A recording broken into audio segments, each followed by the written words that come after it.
YOLO Composing Gloves here, and this is an overview of my entire mechanics class.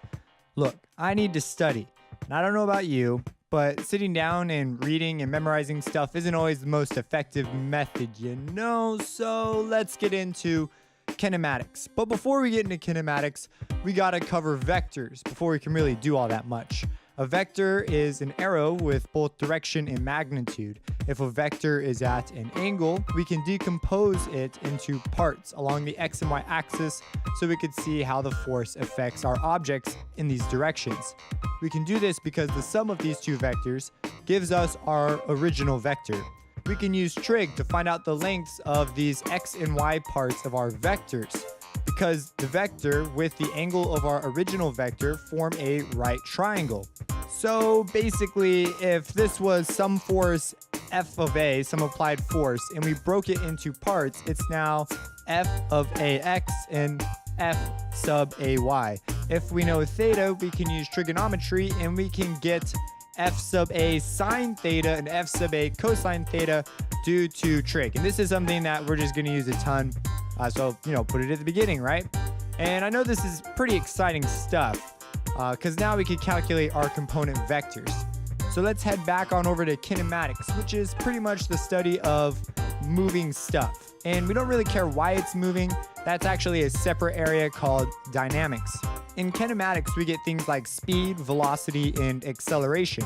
There are also tons of units we need to worry about, and they make our equations look pretty scary and insane, but a lot of the times we just solve things symbolically and define all our things before we even do that. You can do things like right after checking all units over some equations. Some teachers are not cool with this, some are, it just varies. But with kinematics, you can do stuff like average speed or instantaneous speed if you want to get fancy and use some calculus. You meet the famous distance equals velocity over time, which is super meh because it's pretty basic. You learn about that stuff in math, but it's where you start. This is around the time I learned that my teacher was a little on the crazy side when it came to how we had to show our work. She was one of those teachers you had to take the first test to really get a feel for the teacher. She was super specific. Every single step had points attached to it. And if you missed one, you lost those points.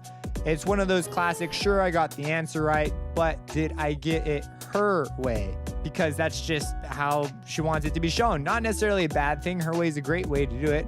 It's just one of those teachers. I'm sure you know what I'm talking about. This is also actually somewhat of a good thing because later this approach did come in handy for looking at larger problems. So, it's whatever. But I felt like I wanted to mention that to you guys because, man, woo, it took some getting used to. So this is the way this method works for any sort of problem solving. It can be really simple or really complicated. You have a couple columns, a diagram, an equations column, and a calculation box. You have to put stuff in the given column. So you have this given column, you put things like mass, if you have gravity, and if you have numbers, you'll write those numbers there. So you have like gravity equals blah, blah, blah, blah, blah, 9.8 meters per second squared, stuff like that. And if you have numbers and all that other stuff, you just fill in everything there. And at this point, when you solve your answer, I didn't get this the first time as clearly because you're going to get an answer with a bunch of variables. But the whole point is your answers from your equations column will always be variables that are only found in your given column. So if you had numbers, you could plug them in no problem. So that was the whole idea behind this sort of strategy. So everything became symbolic. You only looked at basically letters and variables and things of that nature. Then you had this TBD column, which was to be determined. And that always had like one thing in it, maybe two or three occasionally, but usually one. That's just what you wanted to know. Like basically, if you were like, oh, find the tension, you'd put T equals, I don't know, which that's pretty much how that worked. And then finally, you had to make your diagram. And this varies from problem to problem. She had like different diagrams that you would use and different ways we would show them. And some of them can be quite scary and get to be a nightmare. There are different ways of dealing with each one, but overall they are really helpful for helping you just see the problem. However, my teacher will also measure your vectors. So some vectors should technically be the same length as others. And just because they look like they're close to being the same length is not clear enough for her. She wants no sort of middle ground. So she will pull out a ruler and measure it. So you got to make sure all your stuff is very accurate. And I literally measure my stuff because I don't want to lose points over this. And then finally, you generate a system of equations using physics, and from there it's mostly math, and you solve it symbolically before you ever put in numbers, which could sometimes be really annoying and really longer than the equation should be.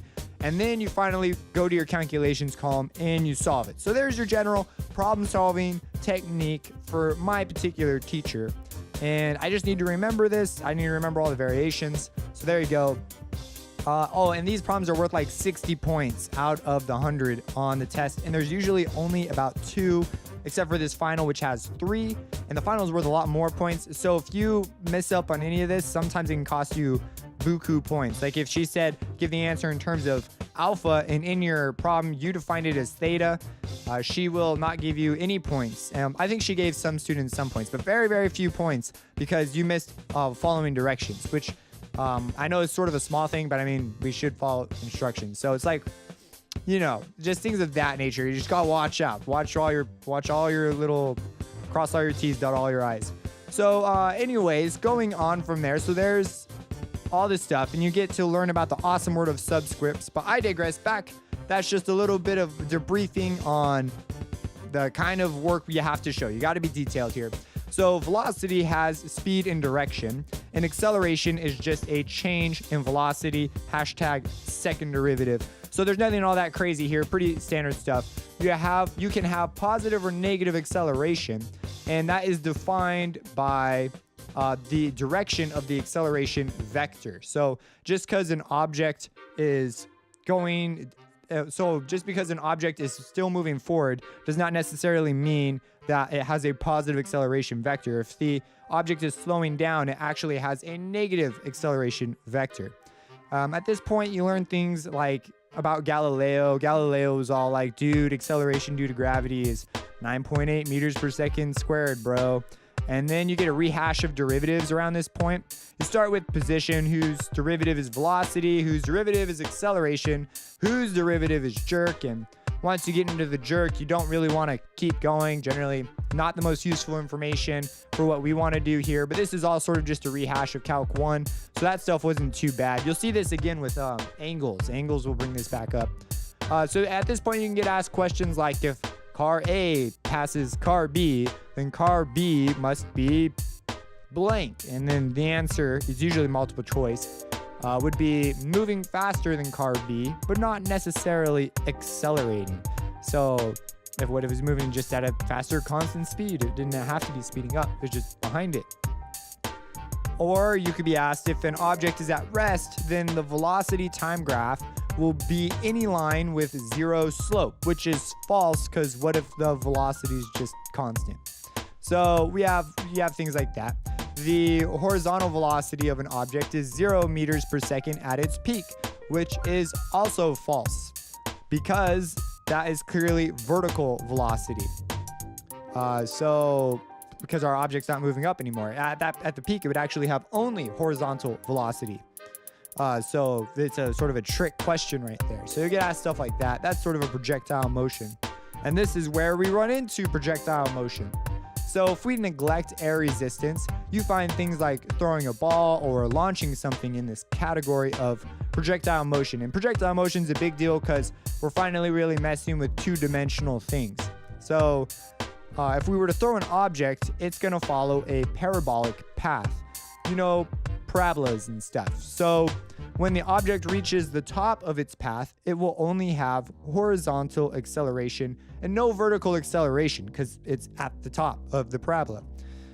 This is where the whole vector decomposition thing comes into play. At the top of this path, only gravity affects the object in the vertically downwards direction. So here's some examples of some dimensional problems. As you can see, you need to break things into X and Y. Points are useful, certain points at moments. For example, like the initial conditions represent whatever was initially happening. So that's going to be an important point. And we almost always use the subscript I to represent initial and F for final. So obviously our final conditions are important, And then also the object at its max height, because there's no y component. It's all x. There's no vertical acceleration.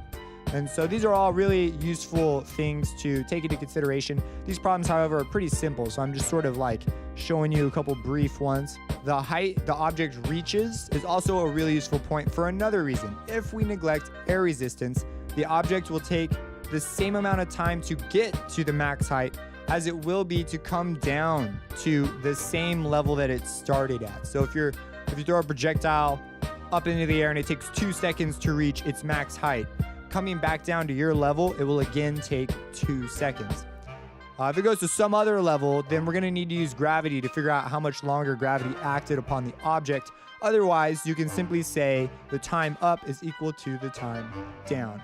So as I sort of show you these questions, I'm not going to explain every single one. They're just good for me to look at and just have good reminders of. But you could pause the video and look at some of the work. A lot of these pictures are going to be from my notes. So if you notice anything awry, feel free to comment and do this. Okay, so now that you're great at kinematics, you need to learn about dynamics. You learn in dynamics that a force is a push or a pull on an object resulting from another object's interaction with the object itself. And that sounds really crazy when I say it out loud, but basically, if you throw an object, you're obviously enacting a push upon that object. And so force is pretty self-explanatory. Forces only exist whenever objects interact. As soon as the interaction stops, the forces cease. And this could be like a trick question. They could ask you something like, if you threw a baseball, would the force exist while the baseball is at its max height? And the answer would be no. The effects of the force would be there, but the force itself's not there. The force is only there while you were interacting with the ball, while you were touching it and throwing it. So yeah, you might run into questions like that. Simple true-false questions type deals. Forces are also vector quantities. So all that stuff we said about vectors earlier also applies to pretty much any force we have, which is really helpful. So we can break things up. We can break forces up using trigonometry. So get your trig and a bit of geometry ready. Geometry comes in with a little bit of vengeance. We're not going to be like focusing down on it, but it does come back. So at this point, you learn about inertia, which is an object's tendency to resist changes in its velocity. It should be noted that this is not a force, so don't confuse this. If there's a question like true, false, inertia is a force, you would say false, 100% false. It's the ability for an object to resist a change in velocity, and that's it. So like if you had inertia, inertia is totally dependent upon mass. Have you ever tried pushing an elephant? Yeah, it doesn't like to move because it has a resistance to change in velocity, a very big resistance. So it's pretty much dependent solely on mass. So it has very large inertia. Meanwhile, if you were to try and push a mosquito, mosquitoes are not massive at all. They're very tiny. And so they have very low inertia and are easily moved by forces. Now we get to the 3 laws of motion. And we end up using these a ton. They're the backbone of a lot of the reasoning we're going to do. And I'm going to try and give you the more legit ones. There's even crazier things you could say about some of these, but a lot of just the general ones you hear in just pop culture leave stuff out. So the first law of motion, right? So we get into this idea of how do things move. And so we're given these 3 laws. First, an object at rest stays at rest, and an object in motion stays in motion with the same speed and in the same direction unless acted upon by an unbalanced force. So some force has to come and change something about the object. There's no equal to that force on the other side, so it's unbalanced. So if I were to push you, if there's no force that's causing a push against my push, it's an unbalanced force and something's going to change. So basically, unless this force takes place, objects are going to continue to do what they do. So basically, no acceleration. Second, and this is one we use just a ton, you'll see it a billion times. You'll have a hard time forgetting it after you use it as much as we do. If an object is acted upon by an unbalanced force, the net force upon that object will be equal to its mass times the acceleration. Net just means the sum of all forces. And you're going to want to memorize this, and you're going to see it 100 times again. It's just they're going to have F net equals MA, which just means the net forces, meaning the sum of all the forces acting upon this object, is equal to the mass of the object times the acceleration that that object experiences. And so we use this all the time. You'll see it again and again. So, and remember here that angles are no good. We can't deal with angles. They're sort of mysterious. So we have to break everything down into X and Y components. That way we can use them. And then finally, third, and actually we had to build a toy project for my physics class, and the third law of motion is one of the cooler ones to use when building a toy. For every action, or parentheses force, there is an equal but opposite reaction, parentheses force. So if you like, now this one used fluid dynamics. That's something we actually didn't cover in our class, but you could like build a little cardboard machine that uses syringes connected by tubes, and you can move it up. You can move this cardboard arm up and down because every time you change one syringe, the corresponding syringe will change, causing an equal and opposite reaction. So really cool, basically like hydraulics. We had a bunch of questions, and then the teacher was like, that's later on, not in this class. This class does not go into that sort of stuff. She let him build it for other mechanics reasons, but pretty cool. So these are the 3 laws of motion. At this point, we also learn a little bit more about free body diagrams. And the big takeaway from this thing when we started was it is a box with a dot in it. And the dot is really important. If you don't have a dot, you've got a problem, man. So whenever you start a problem, you're going to need to have a box with a dot. And this dot needs to be rather large. The dot represents the center of gravity. So all the forces acting upon this object are going to originate from this dot.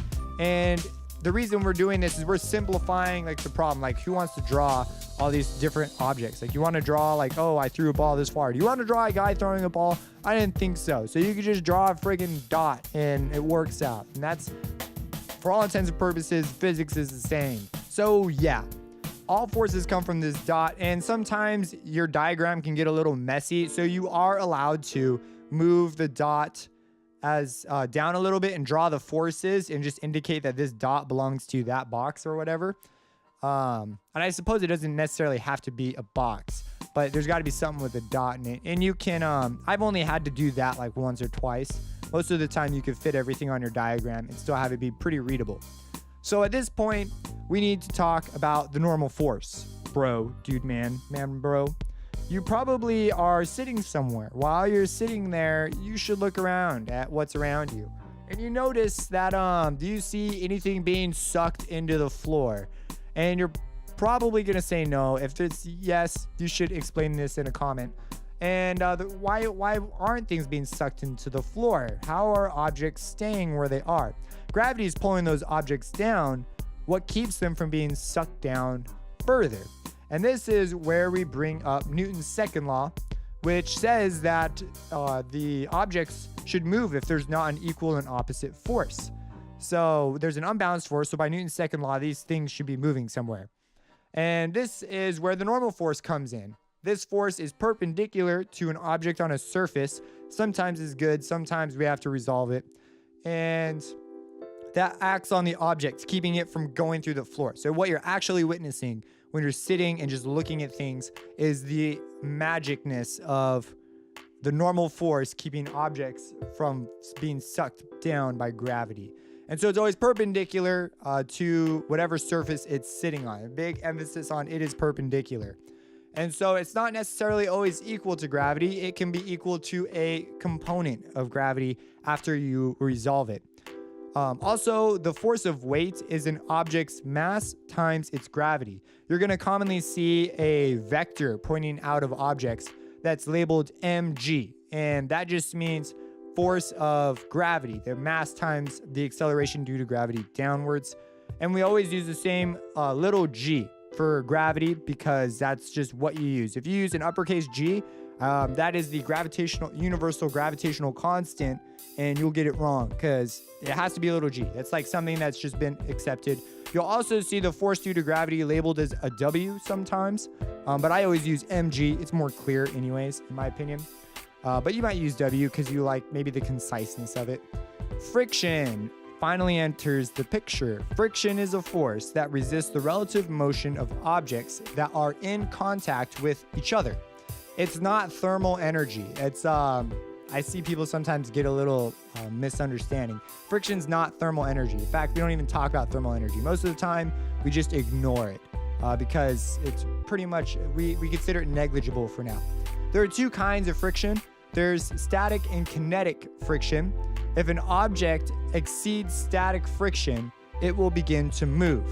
And your problem should use kinetic friction. So if your object moves in a problem, you should have a mu sub k and a little f sub k. It should always be a little f because a big F stands for some sort of a force, and a little f, similar to gravity, little f is just the standard for friction. So if you use some other kind of f, you're gonna lose points. So make sure you use a little f to represent friction.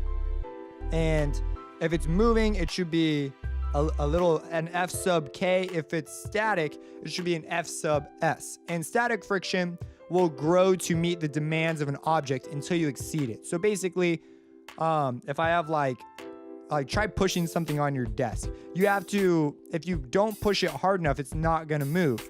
And you notice that you can push it harder and harder and harder until it finally does move. The static friction is actually growing before it moves to keep it from moving. And once you succeed that threshold, it will begin to move. And so that's the whole deal with static and kinetic. And remember, friction is a force that's always in the opposite direction of motion. So your friction force should always be pointing the other way. It doesn't want things to move. It keeps things from moving. So yeah, and again, for real, you want to be careful about your subscripts with a K or an S, because if you just put like a friction without a K or an S, you're being ambiguous, and now you lose a lot of points because now this friction is meaningless. So you want to watch out. Most of the time you're going to use an F sub K, but maybe you're doing an equilibrium problem, in which case you'd use an F sub S. Also, acceleration due to gravity is always little g again. So just remember those two things. Friction and gravity are both lowercase. One's a lowercase f, one's a lowercase g. Don't forget the subscripts. So we're not given friction in very many problems, so it's something we usually have to solve for. So we end up using the definition of friction in order to find it. So kinetic friction is equal to the friction coefficient, which is represented by mu sub k.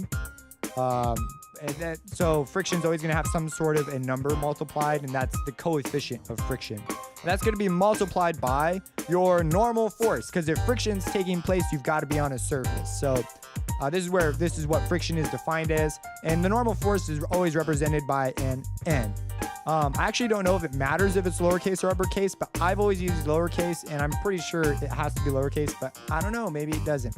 Often we don't know N either, so we also get to solve for that. Usually in two-dimensional problems, you're gonna find it using your y-axis.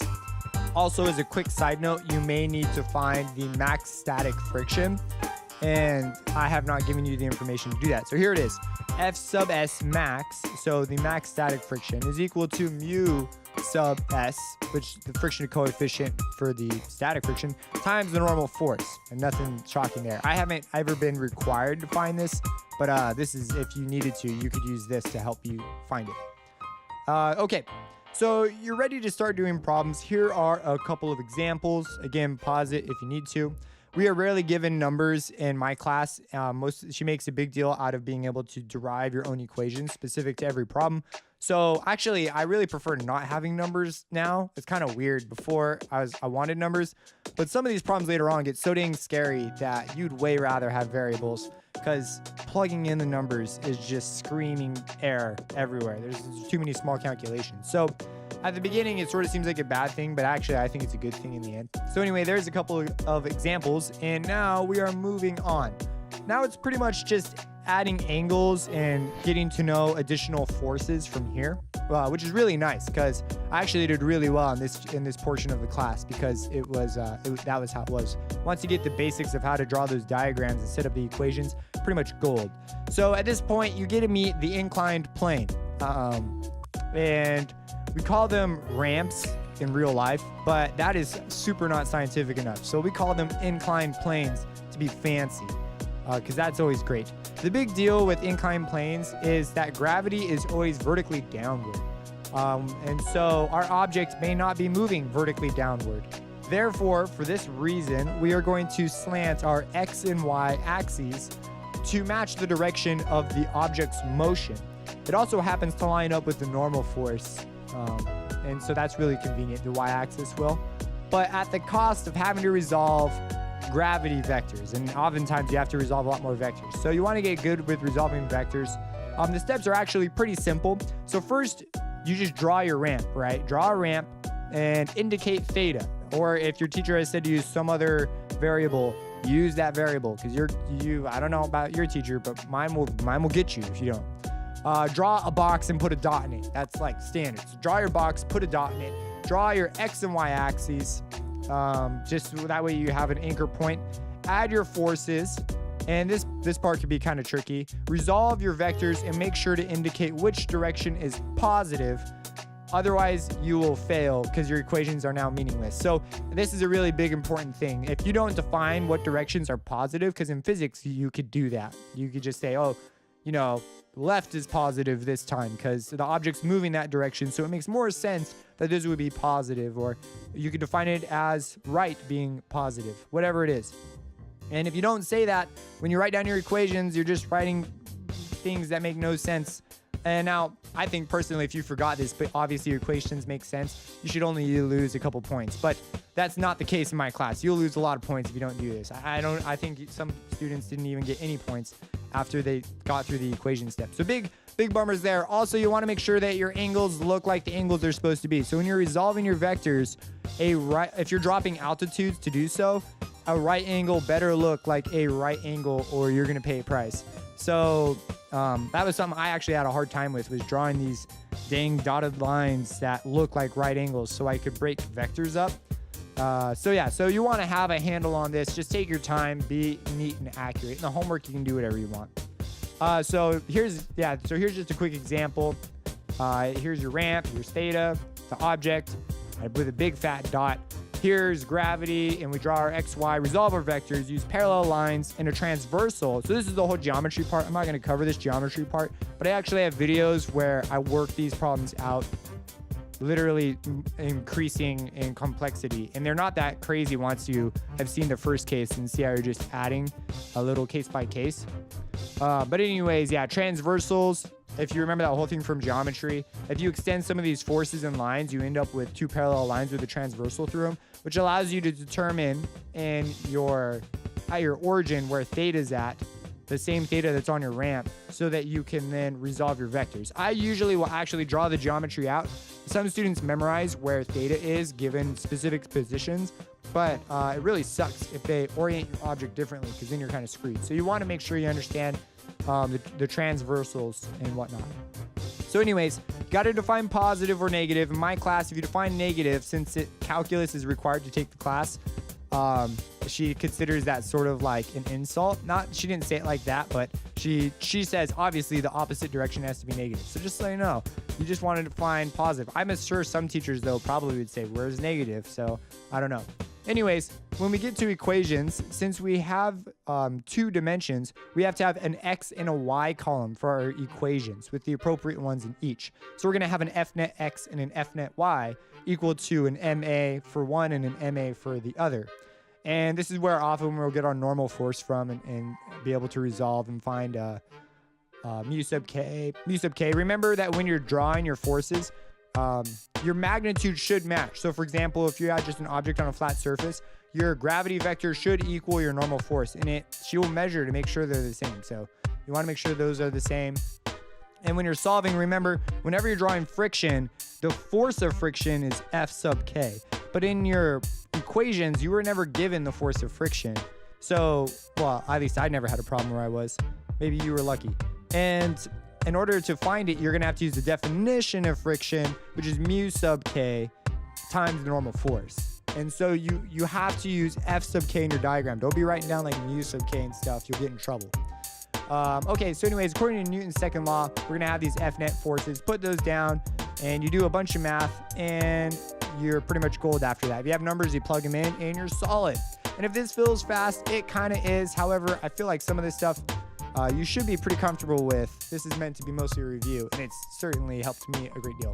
If an object's on a ramp, you have to have the downward gravity drawn downward, and you have to resolve the vector. You're not allowed to draw resolved vector components. These questions so far are actually still in the more simple realm, but if you have things like applied forces at angles, like here, for example, here's a quick example. Things can get a little more complicated, but then it's just resolving more vectors and you have more forces to deal with when you put in your XY for your F nets. So it should be pretty straightforward from here. Also, your life has been way too easy so far. So now we're going to bring up pulleys. And pulleys in our physics class are ideal, meaning that they have no mass and no friction. We also get to add a couple new forces to our collection. One of those forces is tension. So now we have an object connected via a string to some kind of a pulley. The tension is a force that is always a pull along the string on the object. So if you have like two objects, the tension will always be pulling the object. It's never going to be pushing the object. And you also want to watch out if you have systems with multiple objects, because some tensions for the magnitude check have to be bigger than others, dependent upon the direction of motion from the system. And you may also have to use masses to indicate like, oh, the system is going to be moving this way or that way based on the masses. But anyways, yeah, there's just a couple warnings. So some stuff to remember: you set up all things the same as before, draw the object, and then add the forces, now including tension, and then check the magnitudes. But now you must define positive and negative x if it's moving in 2 dimensions, or even 1 for that matter, for each object. And each object will get its own equation. So we're going to have like multiple objects, right? So each one's going to have its own definition of positive and negative, which at first sounded really weird to me, but that's the way you do it. And it like sort of throws you off. You're positive if you're given a direction of motion in the system, like say your objects are moving some direction. That direction must be your positive. You don't get a choice. So just more forces pile up and you have to do a little more math, but overall it's still pretty easy. Now you just have this tension thing to watch out for. And so you're going to be including a capital T in your equations. It can get pretty wordy, and so it's not unusual sometimes for questions to literally just be pictures of scenarios, because they just like, why type this crazy thing out when you can see it all in a picture? You still have to draw your own free body diagram. The picture's not going to be complete. It's going to be missing stuff, and maybe define things in a way that you can't use in your equations. So you got to make sure you redo everything. So here are a couple examples of just problems of this nature. At this point, we also run into equilibrium problems, which actually are not that bad because it's equilibrium. A body is said to be in equilibrium if it is at rest or moving with uniform motion. So basically, the third law of motion. These are pretty simple and have no new info, just more diagrams and solving. So here are a couple of those. I'm not really going to talk much more about these. We also run into circular motion around this time. You're going to hear me say tangential, which just means a line touching at only one point, tangent line. So you're going to hear this tangential thing. That's a reference, of course, to calculus. Whenever you hear tangential, we're going to be talking about some sort of derivative most of the time. It sounds way fancy, but just picture lines coming off of shapes. That's how I see it. We say uniform because it's at the same speed, but not the same velocity. So just because it's uniform does not mean that its velocity is the same, because velocity includes speed and direction. And since we're moving in a circle, the direction is constantly changing and the object does accelerate, but the speed can remain constant. If you were to measure the velocity at a given point, the tangential force would be the same at all points in uniform motion. The period is the time it takes a particle to complete one trip around the circle. So there you go. These circle things always kind of throw me off. We run into next up this thing. It's called centripetal radial acceleration and the centripetal force. So we get force and acceleration, basically circular things. Centripetal force is any force that keeps an object following a circular path, and is usually a mix of forces. And so here's like a definition of it. This is the rate at which velocity changes radially. Oh my gosh. This is the rate at which velocity changes radially due to the change in direction. That just means it's not uniform direction anymore, pro man dude. Here, the magnitude depends on both velocity and the radius of the circle. We write it like this. So you see here we have an A sub C, which is just, we use a little subscript C to represent that it's centripetal force, and it's equal to the velocity squared over r, so the radius. The acceleration vector always points towards the center. The overall acceleration is the vector sum of the centripetal acceleration and the tangential acceleration. And things, man, when they start saying stuff like this, I got a little lost in class occasionally because these are just a lot of big words together that I don't use every day. So these, if you feel like, oh man, these are crazy, just pause the video to think about it. The overall acceleration is the vector sum. So the vector sum of the centripetal acceleration and the tangential acceleration. And one thing that I didn't understand was when I was considering these things, I was thinking of like a circle, like a whole circular path. But in reality, we're talking about an object that follows a circular path. So you're going to be considering like a single snapshot of the portion of that motion. That helped me understand this a lot better, because before it was like, how the heck does this relate to that? So anyways, we also kind of rushed through some of this in my class, which didn't really help. So some other classes may have to deal with this a lot more than I did. But you know, to each their own. Some teachers find other stuff more important. We also get to learn about arc length at this point, which is the distance covered by an object in circular motion. And I was covering this in calculus too at the same time, so it was kind of nice they coincided together. And arc length is given by, and we always use a big S for arc length. I don't know why it's an S for arc length. Maybe because S's have arcs, and that's always equal to r theta, where S is the arc length, R is the radius, and theta is theta. It should be a given. We meet our old friend from trig, angular speed, as well here. So you probably remember this from trig. Maybe you don't. Omega is equal to theta over t, where t is time. So angular speed, obviously we're going to have some sort of time involved. You can define instantaneous angular velocity. And since we're dealing with instantaneous things, welcome to calculus, as omega equals d theta over dt, which makes sense. If you get the derivative of angular speed, that would be the change in speed. So it would give you the angular velocity, just like how a position function would give you velocity at any given moment in time. So if you need to figure out the velocity, you can just take a derivative. Other notes include angular speed is the magnitude of angular velocity, and that should be pretty straightforward. If angular velocity changes in time, so we have that phrase change in time, so we're thinking derivative here, then the rate of change of angular velocity is called angular acceleration, which makes sense because that's a derivative. If we have a velocity, the next derivative will be acceleration. Just like if we have position, we would get to velocity. So these are just basic derivatives. If you just remember position, velocity, acceleration, you're solid. In this case, just throw angular in front to be fancy. And we use alpha equals d omega over dt, or you could just, again, take two derivatives of the original. We didn't mess with this one too much because it gets more complicated than the math required for the class. We only had to know Calc 1, but you can relate angular acceleration to its tangential acceleration also as a sub t equals alpha r. So yeah. I got asked questions on tests and study guides and things of that nature, such as what angle should you bank a curve at so a car can make a turn without the need for any friction? I also got asked about conical pendulums, both of which here are some examples. And you notice that in the center, we note where the center's at because our centripetal force is going to be going towards the center. So we need to have a center defined.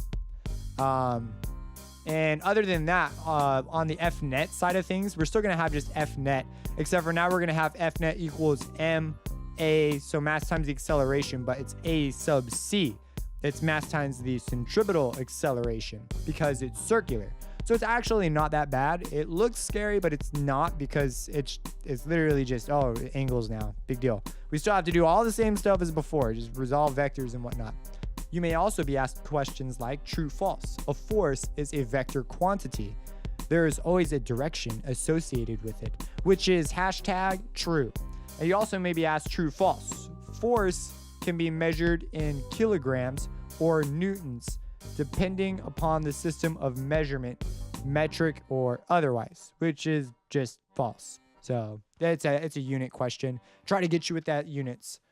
A particle is executing circular motion along a circle of diameter 2 meters with tangential speed. So we got tangential speed given by v equals 2t, velocity equals 2 time. And since we were given tangential speed, it makes sense that this is a velocity.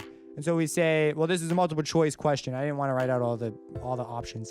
But the answer was centripetal acceleration directly varies with the square of time. And you might be going, where'd the square of time come from? Well, I just go back to my whole position, velocity, acceleration. I want to go back to basically the first instance. So that's how I sort of simplify it in my head. So I say, okay, I need to integrate this in order to get back. And if we integrate this, we're going to have 2t, and the t will become a t squared over 2, which will cancel the 2 out. We'll be just left with t squared.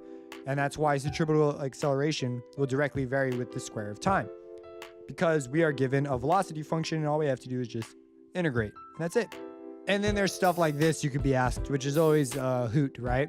The angular position of a particle in radians on a circular path of radian 0.5 is given by theta equals to negative 2 t squared minus 0.04 at t equals 1 second. And then they give you a nice big list of things to find. Find angular velocity, linear speed, angular acceleration, magnitude of tangential acceleration, magnitude of centripetal acceleration, and magnitude of total acceleration.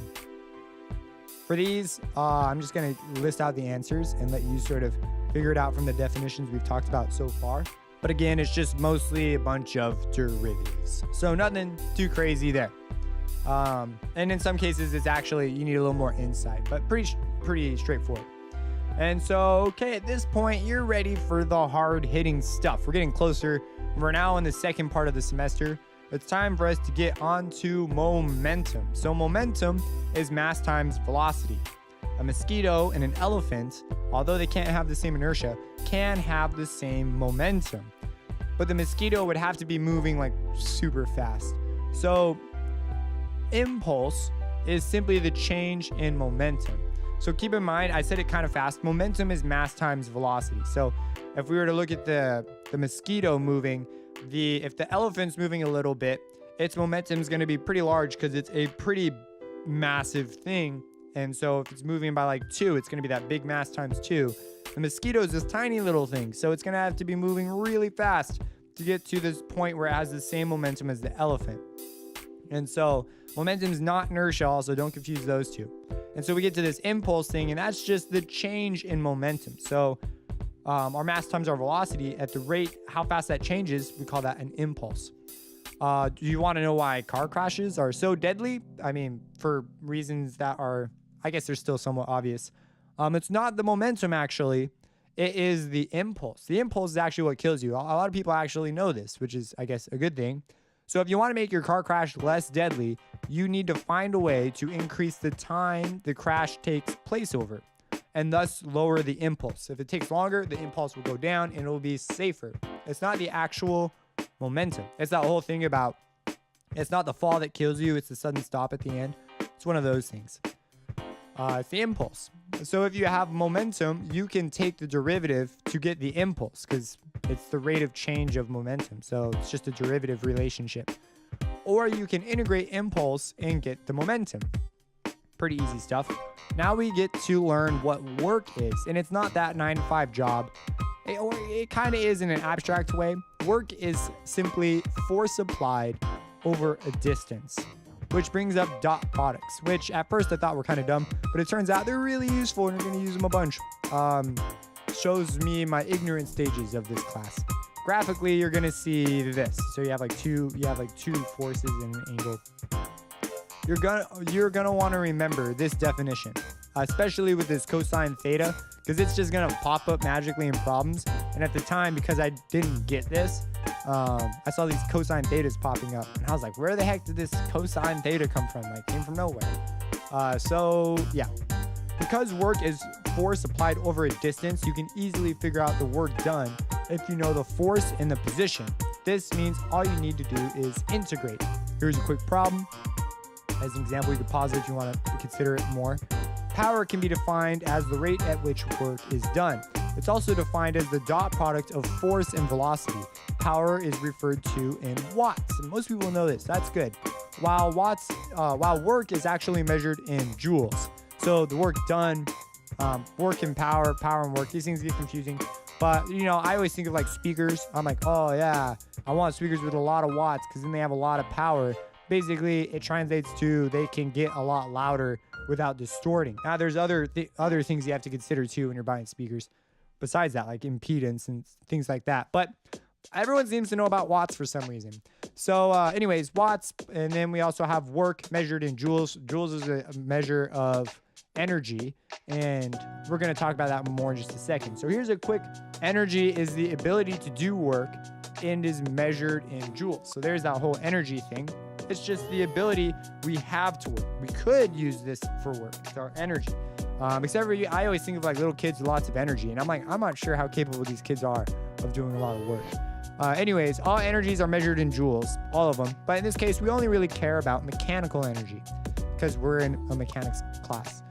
Work done by, so we bring up this thing called conservative forces. And these are forces that consider only the initial and final point. If you were to draw all the vectors that come from this force, you'll get the result graphically by just looking at the initial point and the last point and say, oh, this is the work done. You could just skip all those extra vectors and just draw a line to those two, and that's it. That's all you care about. If the vectors form a closed loop, then the energy is zero. The initial point is the final point, and if you started at zero, you're going to end at zero, so it's just zero. So that's conservative forces for you. It's easier for me to just list non-conservative forces.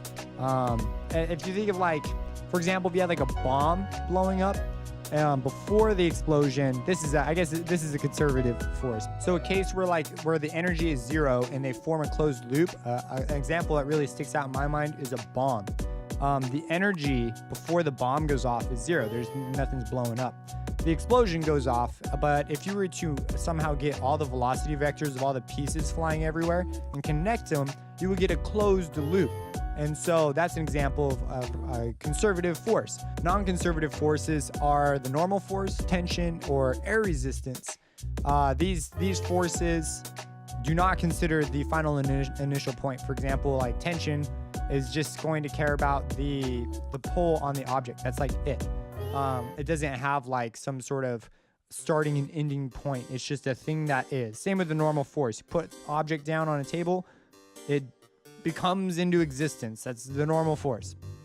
So they're non-conservative. Conservative forces care about initial and final points. And you can find results quite easily just considering those 2 points. Which brings up some useful stuff as we get further and further into energy. Kinetic energy is the energy of motion. We use a lowercase k to represent kinetic energy and define it as k equals 1/2 mv squared, where v in this case is speed. This brings us to potential energy. This is where an object has the potential to have some form of energy, but it is not yet using it. It has potential to use this energy, but it just doesn't. And an easy example is gravitational potential energy. If you raise an object high up in a gravitational field, the object will gain more gravitational potential energy. If you let that object go, it will convert that potential energy into kinetic energy. It makes sense that it gains more because the higher it is, the longer it'll fall and the more gravity will affect it. So it gains that energy. While it's falling, it's moving kinetically. So it gains it converts potential into kinetic. For this reason, we say that gravitational potential energy is equal to the mass times the acceleration due to gravity times the height of the object. So in this case, we also care about how high it is. And so you're gonna see this all the time. We use the letter U for the symbol for potential energy. And this U goes along with a bunch of different types of potential energy. And so it's the subscripts that are really important with U. So in the case of gravity, we use a U with a subscript G to represent gravitational potential energy. A quick note, The net work done on an object equals its change in kinetic energy. If you want to just know net work, that's how you do that. Another type of potential energy is elastic potential energy, represented by a U with a subscript E. Think of a bow and arrow. As you pull the bow back, you are increasing the elastic potential energy. And think of the tension vectors that are going on there too. Like you're increasing the tension. You will see this far more often with springs, however, in problems, that is, the ones that you're expected to solve on tests. Springs are special devices that can store elastic potential energy due to either compression or stretching. We define it as the elastic potential energy, U sub E, is equal to 1/2 K times X squared. In this case, K is the spring constant, which is just a number that describes how stiff the spring is. And you're going to be using this a lot, so you're going to want to remember this 1/2 kx squared deal. This brings us to the principle of conservation of mechanical energy. Basically, it means that mechanical energy is conserved. So if you start with some amount of mechanical energy, you will end with that same amount of energy as well. Ignoring things like energy lost through heat and whatnot, because we're in a mechanics class, we don't care about that yet.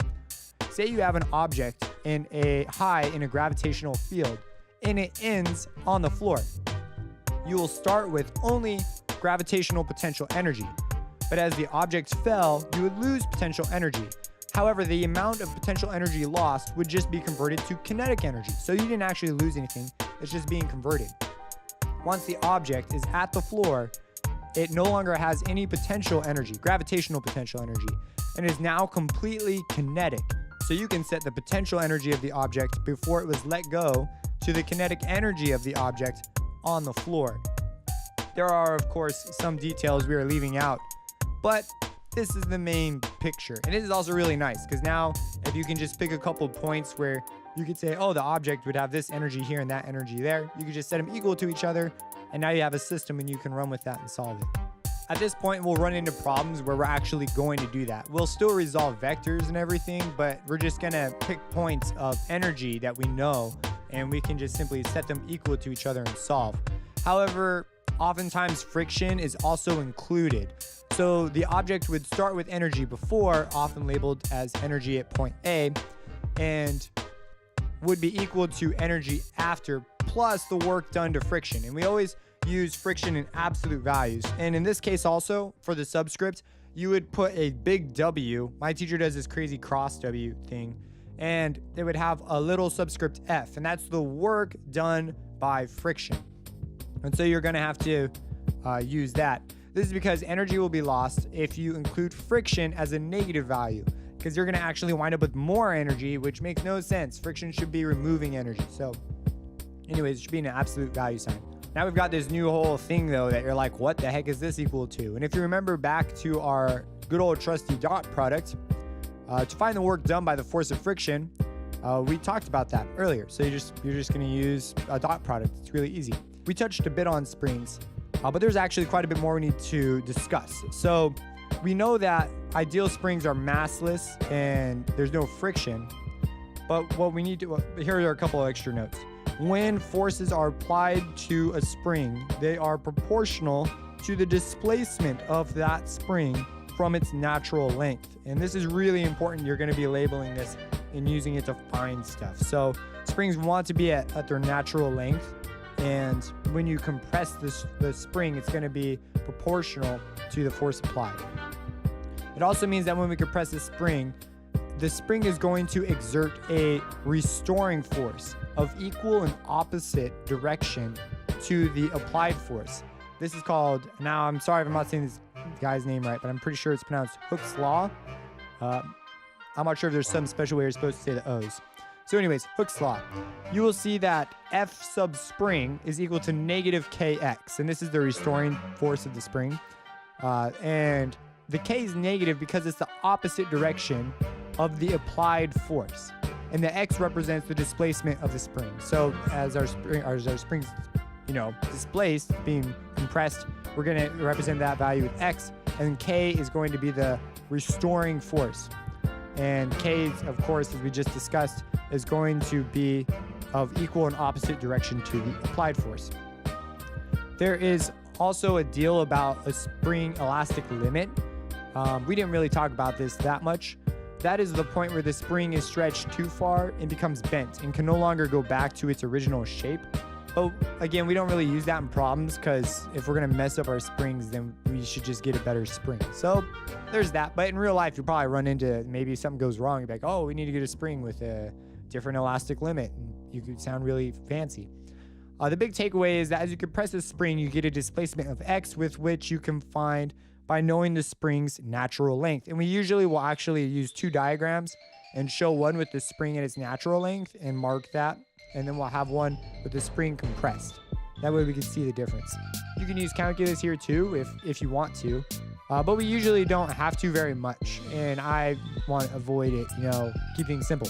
The work required to stretch or compress a spring equals the amount of elastic potential energy stored in the spring.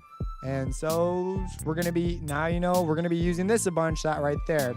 Let me say that one more time. The work required to stretch or compress a spring equals the amount of elastic potential energy stored in the spring. This means that if we're going to hit a spring, we're going to want to bring up the elastic potential energy stored in that spring. It's going to be very useful as we set this up in problems. And this is where we get into quite a bit more messy problems in some cases. Things can get really complicated, especially if you combine things like projectile motion with this. You can just get really crazy. But now you have objects running or falling and hitting springs, and here's a couple of examples of some of the problems you may run into. Up next, we have collisions. There are two types of collisions, elastic and inelastic. We also get to talk about the conservation of momentum, which is just like the conservation of energy. So if we start with a certain amount of momentum before, we will also end with the same amount of momentum in an ideal system, that is. So of course, in real life, this is not the way things are, but in an ideal system, this would be the way it is. We can also check to see if collisions are perfectly elastic, which is something that I think I forgot to mention in this whole spiel. So to check you just use other equations basically to check if a collision is perfectly elastic. So you'll set up an equation system using momentum, and you'll set up momentum before is equal to momentum after, and then you'll solve for all your stuff. And then you ask yourself, well, was any energy lost? And to do that, you just, set up another system, and this time you use other equations rather than momentum. And if that also comes out to be the same, then you say, oh, okay, so the equation was perfectly elastic. So elastic just means that objects bounce off each other. Picture like a game of pool. That's a very good example of elastic collisions. Inelastic collisions just mean that the objects stick together. Picture like football players tackling each other, or maybe even a car accident where one car hits the other and sticks to it. Remember, momentum is just mass times velocity. It's important to just keep that in mind, mass times velocity. As I say some of these things, it'll make a little more sense to you. In one dimension, it is very easy. The total momentum is equal to the total momentum after. Total momentum before is equal to total momentum after. So just add the product or subtract them according to the direction the object's moving and then solve. So it's pretty easy. You just say, oh, well, it was moving like this, and then they hit each other. And with inelastic collisions, the objects will stick together. So you actually get a new third mass with its own third velocity. So you have two objects that are hitting each other and then they stick together. The mass of the third object will just be the mass of the two objects combined. So that'll be your m3. And then the velocity will be however the velocity works out between the first two. So that's pretty straightforward. You can answer questions like, if a bullet was shot into a block of wood and gets stuck, how fast does the block of wood and bullet move together right after the impact? Just take the momentum of the bullet times its mass and equal it to the momentum of the bullet plus the momentum of the wood. Because, ideally the wood's not moving before, so the wood would have 0, and that would cause the wood to cancel out on one side of the equation. Just remember that the block of wood, since it has 0 before, that doesn't mean that it has 0 momentum after. It's going to move as a result of the bullet hitting it, causing it to have some momentum. So the V3 of our M3 object, our third mass, would not be 0. So you would not get 0 on the other side. Of course, we could toss angles into this mess. which requires trickier moves, but is still doable. We're just going to start defining x and y, and we're just going to start resolving vectors. Elastic collisions follow the same pattern, only now your objects before and after will be separate. This means if you have an object before, you must distinguish them as separate objects after. So before, we would add our two objects and we'd get an M3 mass. In this case, if we have a mass 1 and a mass 2, we're going to have a mass 1 prime, which will be, or a mass 1b if you want to, or a if you want to call it the mass 1 after, whatever. You have to just distinguish the same mass, only it is now after the collision, and the same mass, only it's before the collision. And some questions, it doesn't even matter, and you're able to just keep them all as mass 1, mass 2. It just depends.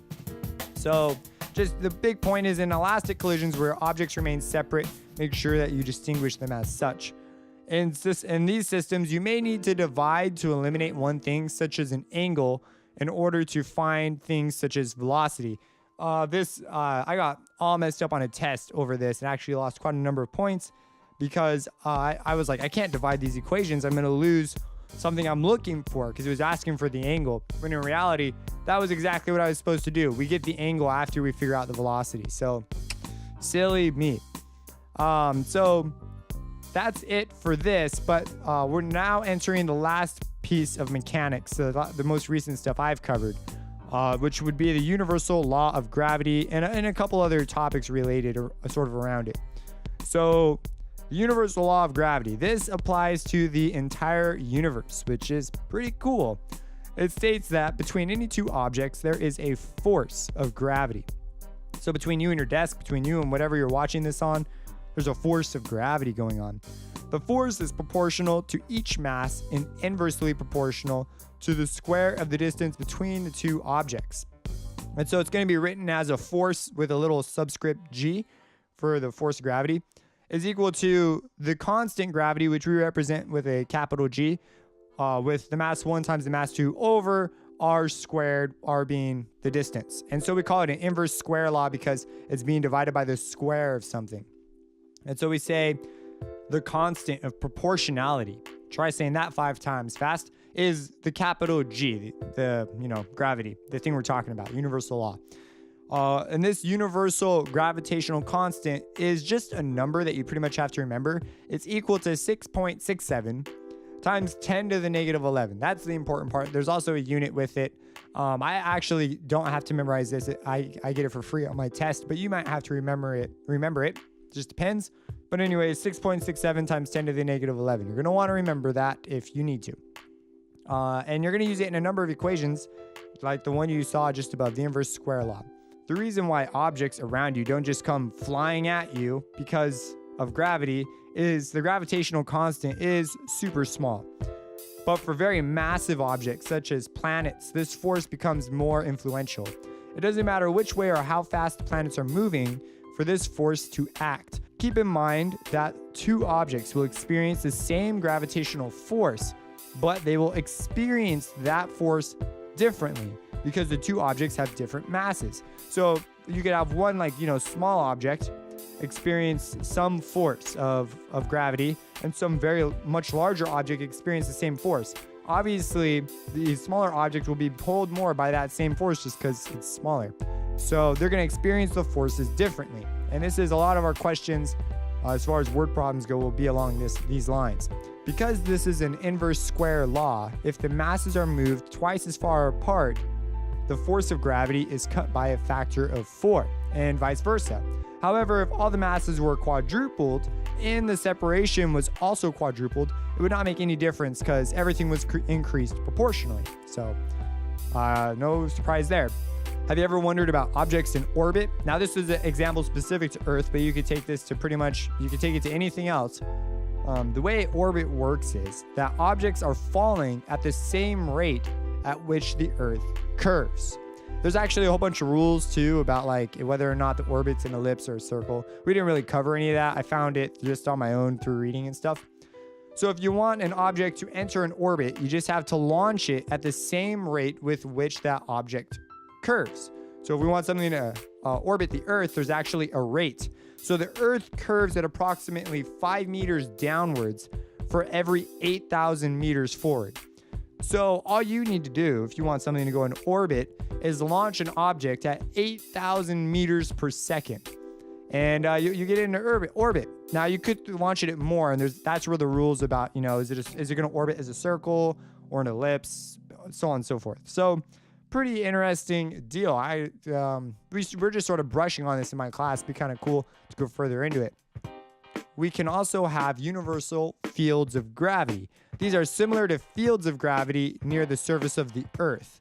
In a uniform field, so when I say field, it's like a bunch of vectors. Just picture a bunch of vectors, and each of these vectors are lines that are parallel and evenly spaced. So it's this field of vectors.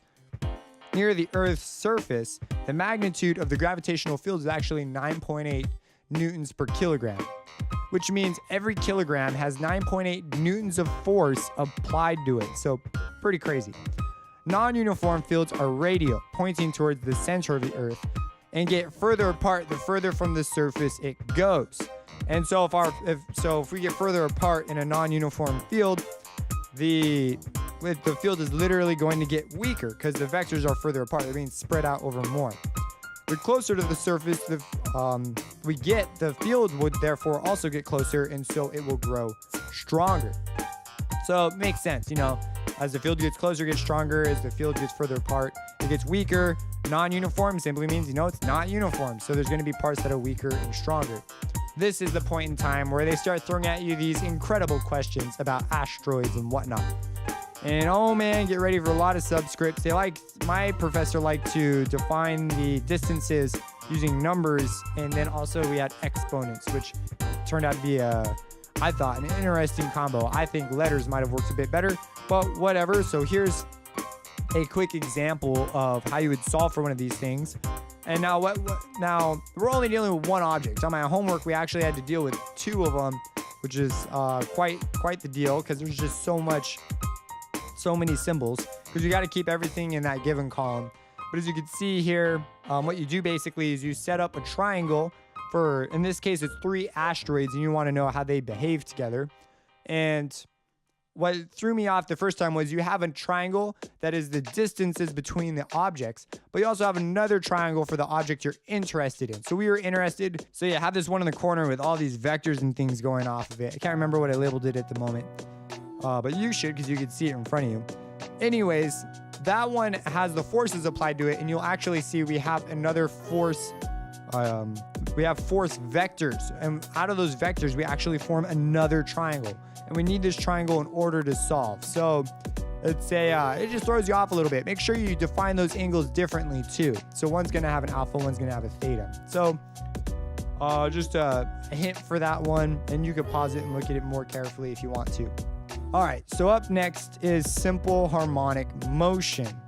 This is mostly just a lot of small details you need to keep an eye out for. And if you already do sound design and stuff a little bit like I do, you might have a little bit of an advantage. Simple harmonic motion is a sinusoidal motion. It moves like a sine wave.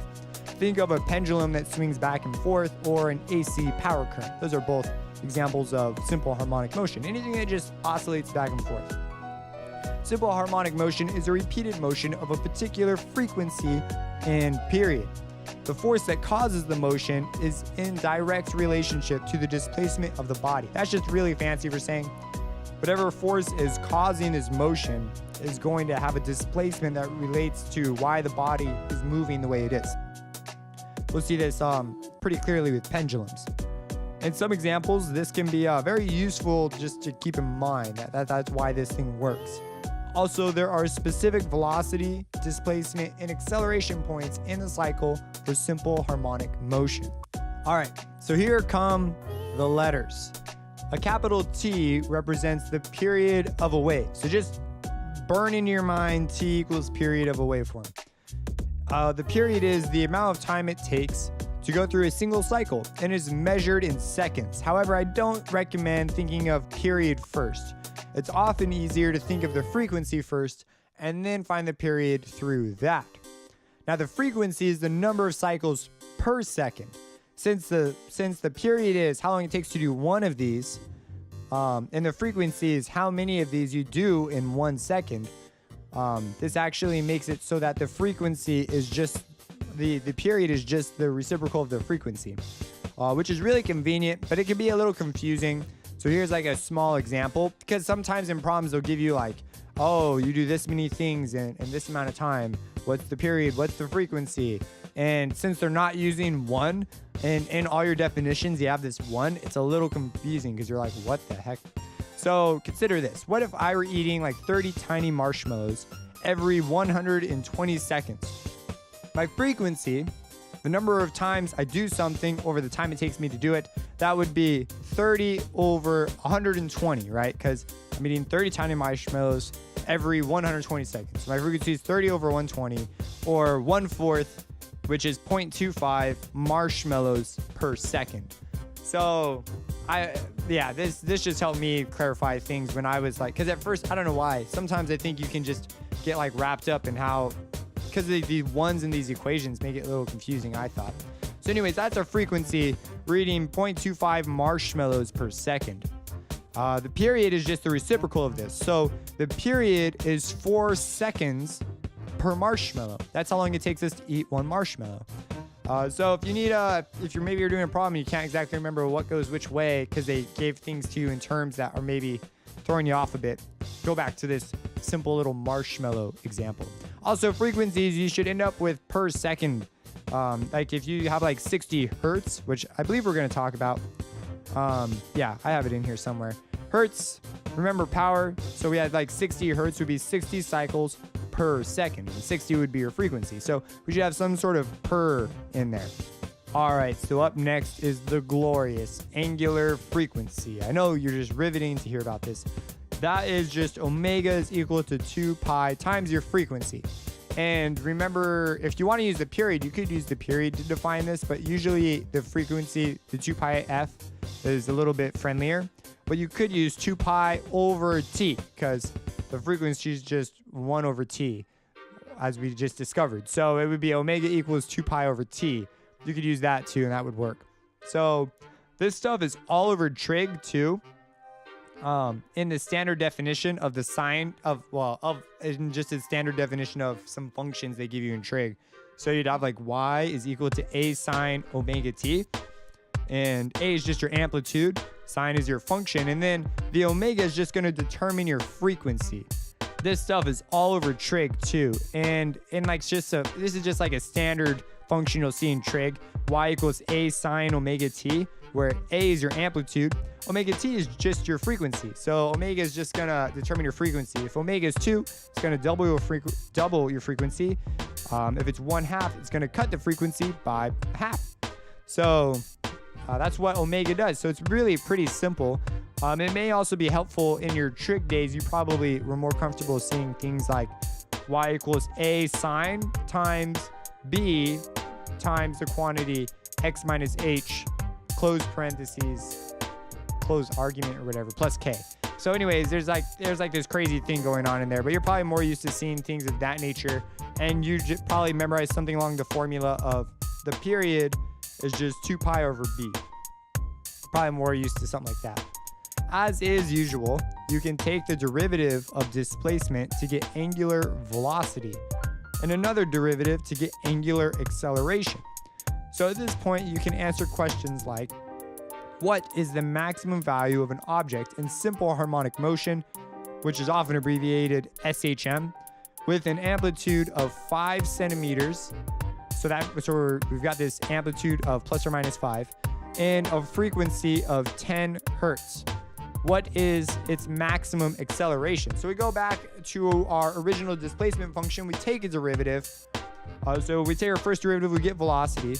And if it really is the max, then the cosine function will output a 1, right? Because that's the maximum cosine can be. That means all we're left with from our derivative is angular frequency omega times the amplitude. In this particular case, we would get 100 pi centimeters per second. So it ends up being like 313. Similar for the acceleration, we just take another derivative. So this is the second derivative of our displacement function, and we get a max acceleration where the output of the function would just be 1 at its max. So we can just basically ignore it. And we just have omega times the amplitude squared. And so we're going to get 2,000 pi squared centimeters per second squared. And so, I mean, it seems a little crazy, but it's not. It's easy peasy, lemon is squeezy. Just take two derivatives, and then you can pretty much ignore the function because it's going to be 1 anyways. That'll be what it is at its max. If you attach an object to a spring, it will experience simple harmonic motion and can be described. Now, if we're going to describe it, we've now got mass involved, right? So it's going to be a little bit different, but we can describe it as omega is equal to the square root of k over m. And if we want to describe the period, right, that's just going to be the reciprocal of the frequency. That's actually going to end up being t is equal to 2 pi, the square root of m over k. So we add on a little 2 pi, and now we have m over k instead of k over m in the square root. And then from there, you just plug and chug. So that's not that crazy. This is where we get hit with the pendulum generally. So a pendulum is a massless rod of length L. It could be a string too, with a mass of m at the end. So there's some mass at the end of this rod or string. Now, pendulums undergo a restoring force. So remember that whole thing about the displacement of the force causes a displacement?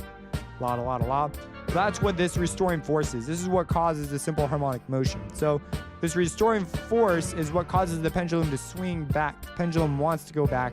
It's defined as the force is equal to negative mg sine theta. So this force, it's negative because it's a restoring force. So it wants to go against the direction of motion. The force is always opposite the displacement. For pendulums and simple harmonic motion, we can only really use small angles. And this is because if our string or rod is long enough, this is going to be very close to a straight line, which is what we're looking for right now. We could get more advanced, but wasn't required for me to do. So thankfully, I don't need to worry about it. Remember those equations I just gave you for springs. Well, there are different ones for pendulums. And so you want to memorize them and know the difference. And actually, the only difference is, with the springs, we had masses attached to our springs. With pendulums, we have some length, and we're going to be dealing with gravity, right? Because that's what makes our pendulum swing back and forth, is this gravity affecting our mass on the end of the length of this string. So we're going to have W is equal to the square root of G over L. So we'd say, wow, this looks awful familiar to the K over M, except for now it's just G and L. And so it makes sense that then the period is 2 pi times the square root of L over G. So it's very similar, only one has the length and gravity, and the other one has K and M, basically, LGKM.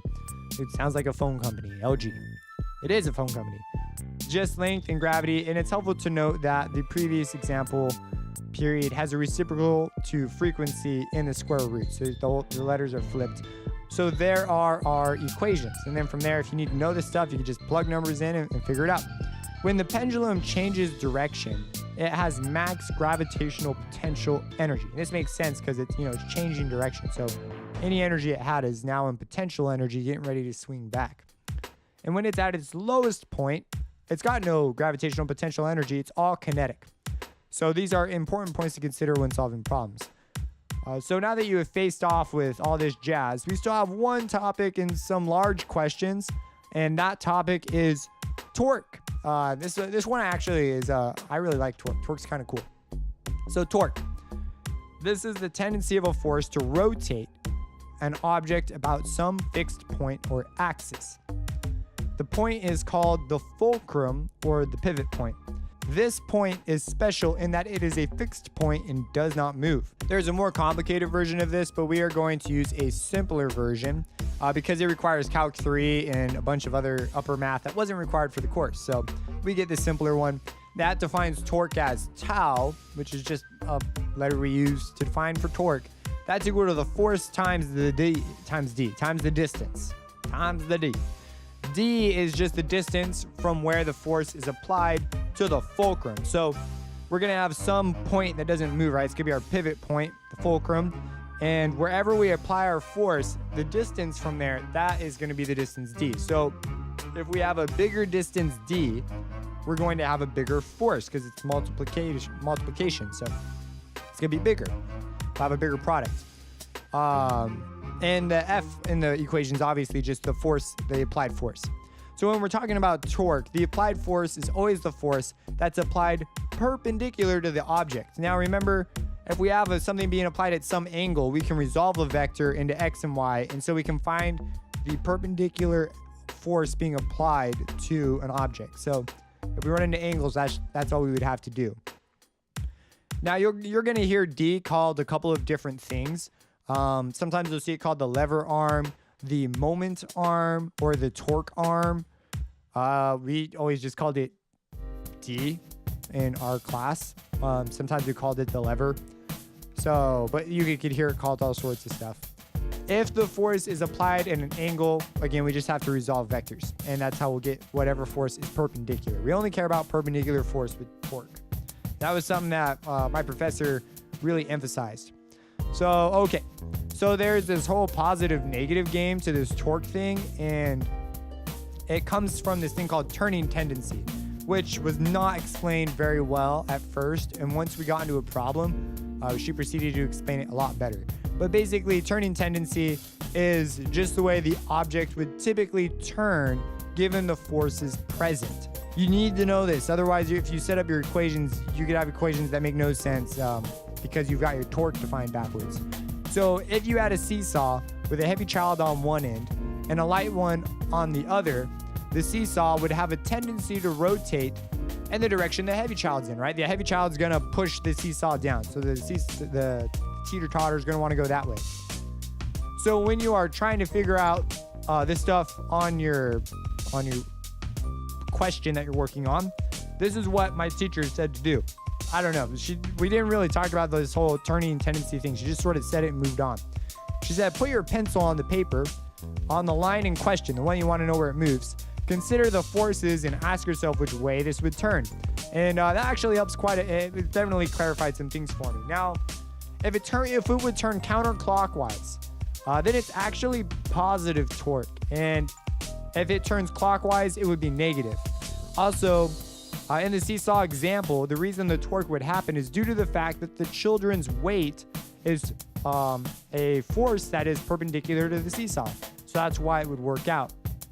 And if we could manipulate the position of one child relative to the other, we'd actually be able to cause the torque to equal 0, and there would be no rotational, there'd be no torque. You can't technically say there'd be no rotational energy for reasons we're going to talk about in a second. So an annoying point that may have cost you on a test for this is that if you're solving for torque, you must write a sign regardless of whether or not your answer is positive. So if you have a positive answer, you have to write plus. This indicates the direction of the torque. So I can tell you right now, just watch out for that. A cool note to this is that if you are far enough away from a given object, you can apply a force that can lift incredibly heavy things. And torque was really cool to me because I visited a museum when I was a kid. I was like 12. We went to this science museum and they had this huge truck that was attached, rigged up to this enormous rod that went out, really far away from this truck. And people could go up to the end. And I remember being able to grab this rod and lift the truck with one hand. And it wasn't because I had super strength. It was because of the power of torque. The fulcrum was really far away. So when I applied a force, it did not need to be that big because the distance was so far away. So it got multiplied by a very large number, causing me to be able to lift really heavy things. I mean, just think of all sorts of machinery that sort of uses this principle. And this is the simple definition too. So, okay, it should be noted that net torque is the sum of all torques. And we use Newton meters as the unit for torque. I haven't really listed units as much in this thing, but yeah, gotta watch your units. So there's also static equilibrium, and this is a special kind of equilibrium. We have to define it specially when it comes to torque. We briefly touched on it a little bit ago. This is when an object will not rotate. So there are two conditions. The first is the net external force is 0, and the second is the net external torque is 0. So there's two of them. And the first one's called translational equilibrium. And when you think of translational, you can think of basically just a line. Like how was the graph translated or whatever. They're just talking about shifts and stuff in your graph, line movements. So that just basically means you can't have some force. Like if you go up and you push the object, obviously it's not going to be in equilibrium anymore because you're an unbalanced force pushing an object. And the second one is rotational equilibrium, which I think is actually a pretty good name, because I think these are both excellent names because they're pretty self-explanatory. But obviously if you're going to go up and rotate it in some fashion that is not equal to zero, then it's not in rotational equilibrium. Now, it doesn't necessarily mean that there is no rotational power. In equilibrium problems with torque, we're often going to need to pick a fulcrum. We get to pick that. We get to say, oh, this should be our fulcrum, or that should be our fulcrum, or let this point be our fulcrum, our fixed point. In equilibrium problems, it actually doesn't matter where we put the fulcrum because the object is not moving. In other problems, obviously, the fulcrum is the point that's not moving. But in equilibrium, none of the points are moving, so you could just pick a point. However, some spots are definitely better than others. Usually there is a spot that's obviously better, and the way you could tell is it's going to be the spot that requires less work. If you pick some points will cause you to have to consider a whole bunch more. So you want to pick a point that's pretty easy to work with. When looking at torque produced by gravity, we consider all the weight to be concentrated on one spot, and that is the center of mass or center of gravity. And it's basically like the dot in our free body diagram. We need to define this. You'll see it as a little CG on my stuff, but maybe people name it something else. To find it, it's just now sometimes you have to find this point. It depends. So to find it, it's just the sum of the product of masses in positions. So to find this, it's going to be the sum of the product of the masses in positions divided by the sum of the masses. So you'd have like a sigma on top with an m, maybe subscript n, to represent however many masses there are, times x if x is position, with a subscript n for each position of each mass. And then you're going to divide that by the sum of the masses. So divided by sigma mn. I'll put up something in front of you. It might not say exactly that, but something along those lines. You're going to want to remember this. These are easy questions to get right on a test too. It's literally just plug and shove.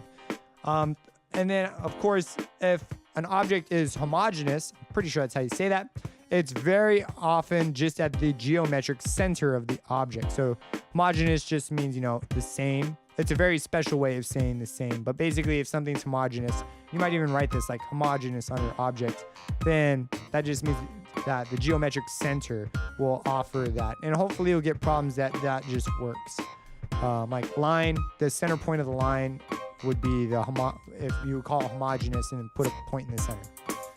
At least I believe that's, from my understanding, this is how this works. Some of this is a little new for me. This is why I'm writing this or saying this. Okay, so a zero net torque, as I've said a couple times now, it doesn't mean there's no rotational angular velocity. It could just mean that it's at a uniform angular velocity. This is the same as how a zero net force doesn't mean there's not motion. So remember back in the laws of motion, which actually feels like forever ago now, if we had a zero, if our object was at a zero net force, that could just mean that our object's just moving at a constant speed. The same thing goes for torque. It could just be moving at a uniform angular velocity. So there's basically no acceleration. Now here's a ladder problem. I'm probably going to have to face off at the final, that or I'm going to have to face off with this gravity problem. But from what I've heard, probably going to see a ladder problem on the final. Ladder problem actually doesn't look that bad. The tricky thing is you just got to set up two equations because one has to take into account torque. So you're going to have these two separate scenarios. All right.